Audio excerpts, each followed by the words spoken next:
Business de volta. Hoje temos o prazer de receber aqui a consultora em gestão de pessoas, a Alexandra Fabbri. Já falamos aí no primeiro bloco sobre perfil do trabalhador perfeito, né, que as empresas estão em busca hoje. E se você perdeu, depois você entra lá no www.reddevshop.com e assiste ao primeiro bloco. Mas agora não sai daí, porque você vai assistir ao segundo bloco aqui, que tá cheio de coisa bacana pra gente falar aqui. Tá gostando da entrevista, Alexandra? Opa! Você acha que, pra minha área, eu sou uma pessoa adequada ou não? Perfeita. Belezinha, tô brincando. Bom, vamos lá então. Como é o DNA do profissional brasileiro? Assim, se você fosse generalizar, obviamente que existem casos e existem casos. Mas se você fosse generalizar, qual que é o perfil do brasileirão, do profissional brasileiro? Preguiçosão? Não, eu não gosto muito. É difícil a gente generalizar, mas o que tem algumas características que são que a gente pode dizer que a gente encontra. O brasileiro, ele não consegue muito ter procedimentos, respeitar os procedimentos, criar procedimentos, então ele regras, então ele vai muito no jogo de cintura, no jeito, e aí acaba centralizando muitas vezes, acaba não se organizando, porque assume aí várias tarefas ao mesmo tempo, mas não tem muitas vezes o procedimento correto para conseguir repetir essa tarefa com a mesma qualidade, com o mesmo perfil. O europeu seria como, num caso? Traça um perfil para eu entender melhor. Assim, ou americano?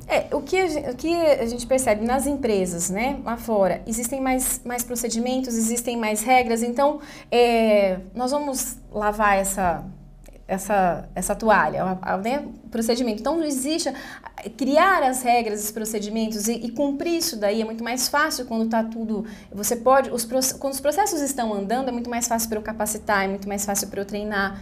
Se aconteceu um imprevisto, existe um procedimento. Existe um procedimento. Todo mundo sabe o que fazer. Isso. É claro que cada vez mais as empresas brasileiras estão procurando, até porque senão não crescem, não competem lá fora, porque elas estão competindo com essas empresas, né?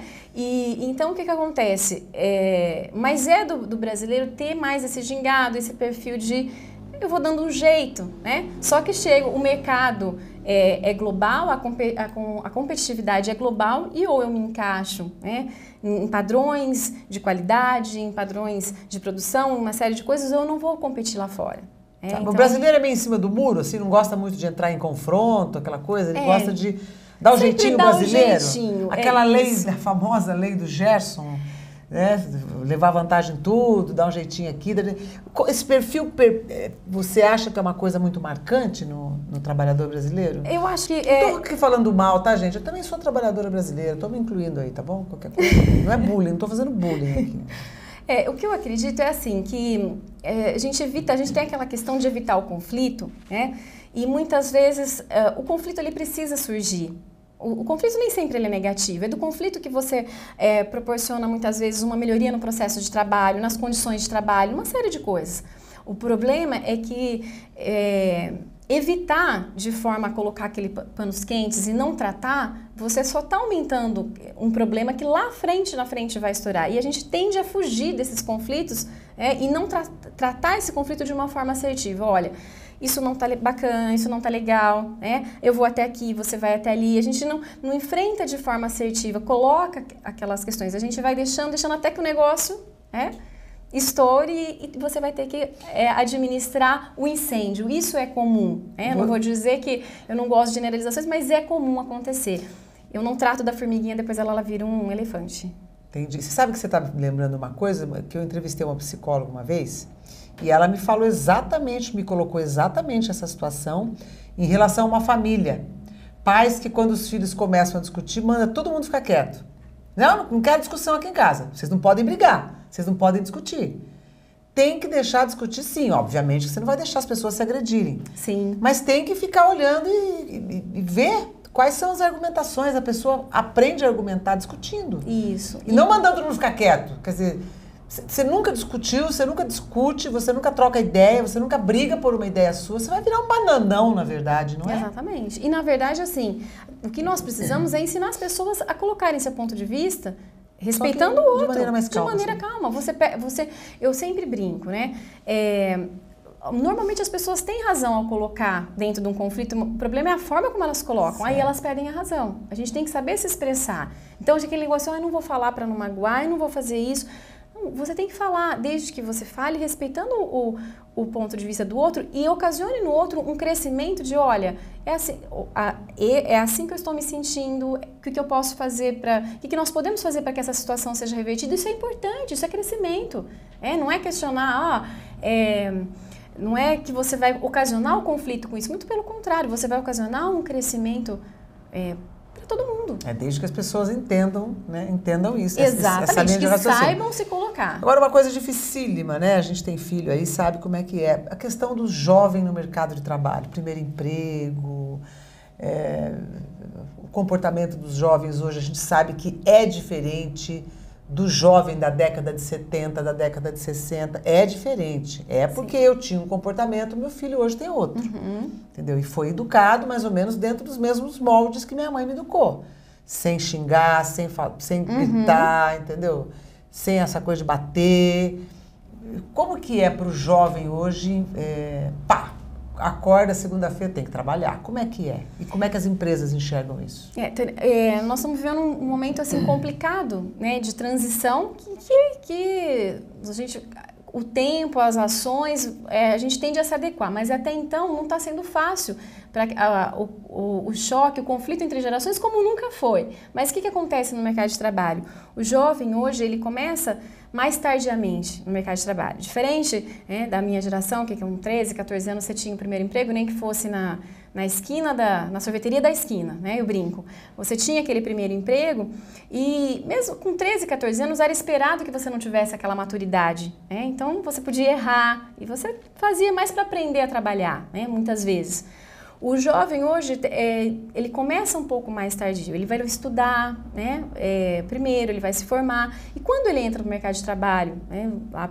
Um pouco mais tardiamente, ele não tem essa bagagem, essa maturidade do que é trabalhar, do que são respeitar regras, respeitar a hierarquia, horários, ele não tem isso, ele está construindo isso de uma forma um pouco mais tardia. E aí ele chega na empresa, aí os empresários sentem isso. Poxa, mas 18, 19 anos não conseguem cumprir as regras. E o jovem, hoje ele é muito imediatista, né? O que ele peca, o que ele tem em criatividade, facilidade tecnológica, ele tem na questão de não suportar a espera, de ser muito imediatista, de chegar, se não conseguir a parte boa logo, né? A parte favorável, então eu vou embora, eu mudo. Não suportar a frustração. Essa é a grande questão. Nossa, e como trabalhar isso? Nossa, que angústia. Como trabalhar isso? A questão é que um recado que eu dou começa em casa. É que assim, aí eu brinco com o empresário. Olha, o empresário e com as pessoas, né, da nossa idade que sentem isso na pele do jovem. Esse mesmo jovem que muitas vezes a gente critica, que a gente não tem paciência de trabalhar essa maturidade com ele, muitas vezes eu como pai ou como mãe fui eu que o ensinei dessa forma. E aí é uma questão bem ampla e bem que a gente começa a envolver uma série de coisas. Nossa, você deu um tapa na minha cara agora. Você acabou de dar um pá na minha cara agora. Porque, Tânia, é assim, verdade, a gente tem aquele sentimento... É pura verdade isso. Aquele sentimento assim, eu não quero que meu filho passe o que eu passei, eu vou dar para ele do bom e melhor. Então ele vai estudar, primeiro ele vai estudar, depois ele vai trabalhar. Nada contra, não estou querendo dizer que meu filho vai começar a trabalhar cedo, não é isso. Mas a gente não cria regras e procedimentos, mesmo com as tarefas diárias, mesmo com coisas para que eles entendam que é preciso saber se frustrar, que é preciso administrar conflitos, que é preciso suportar a espera. E aí o que acontece? Ele vai para o mercado de trabalho, aí a gente já poupou uma série de coisas. Quando ele vai, a primeira frustração que ele tem no mercado de trabalho, a mãe e o pai dizem, olha, você não precisa disso, procura outro emprego, meu filho. E aí o que acontece? Aí você passa, mas ele não precisa passar por isso. E aí ele não sabe suportar. Eu não estou querendo dizer que é para ele aceitar condições, né, escravas, não é nada disso. Mas é saber suportar que e trabalhar é como qualquer relacionamento. Querida, tem as frustrações. Engole sapo. Exatamente. Não tem jeito. Você pode ser o dono da empresa, você engole sapo. Sim. Não estou falando só empregado, não. E tem que engolir, como dizia o Carlos Nascimento, foi paraninfo da nossa turma da Unesp, né? Ele falou assim, vocês vão engolir muito sapo na profissão de vocês, mas engula com bom vinho branco. Exatamente. Querida, para fechar a nossa entrevista, que o nosso tempo está terminando, falar um pouquinho sobre a volta aí da terceira idade no mercado de trabalho, né? Que estavam sendo todos dispensados. Acho que agora houve uma sacada de que a experiência não se joga no lixo. Fala um pouquinho rapidamente. Justamente por essa questão do jovem. O jovem acaba perdendo muitas vezes o espaço para o pessoal mais velho que tem experiência. Por quê? Porque ele tem a maturidade, essa parte comportamental, de saber esperar, de saber se relacionar, de saber suportar a espera, a frustração. Essa maturidade está competindo com o jovem. Então, muitas vezes você pega um aposentado para exercer um cargo de confiança. Por quê? Porque junto com a experiência, tem todo um comportamento que já foi lapidado aí com o tempo, com toda a situação, e que o jovem, muitas vezes, por ser imediatista, tem que ser trabalhado isso. Ansioso demais. Ansioso demais. Então, eles voltam, eles conquistam um espaço maior no mercado de trabalho. Nossa, muito legal. Adorei suas dicas. E, acima de tudo, também a qualificação, não se esqueça. Além da inteligência emocional, não se esqueça, busque sempre uma qualificação.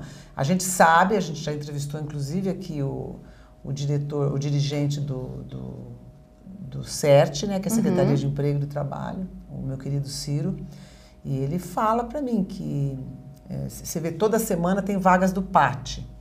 Semana que vem, a mesma vaga. Na outra semana, as mesmas vagas. Exatamente. Ou seja, não preenche porque não tem qualificação. Então, dica da noite, do dia, dica do business de hoje, porque esse programa vai ao ar várias vezes. Inteligência emocional e qualificação, é isso? Exatamente. E um pouco mais de paciência com o próximo. Um pouco mais de paciência. Essa é a dica. Muito obrigada, querida. Entrevistamos então aqui a Alexandra Fabbri, né, que mexe com gestão de pessoal. Gostei muito da entrevista, espero que tenha te servido aí para alguma coisa. Se você está sentado aí no sofá deprimido porque está sem emprego, levanta a cabeça e vai em frente, porque nada é definitivo, tá? E se você acabou de ligar a TV, perdeu a entrevista, não tem problema. www.redetvshop.com. Vai lá e assiste ao Business, assiste ao Gourmet e principalmente a nossa programação 24 horas maravilhosa, cheia de ofertas incríveis para você que quer comprar e o melhor espaço para você anunciar se você quiser vender e vender bem.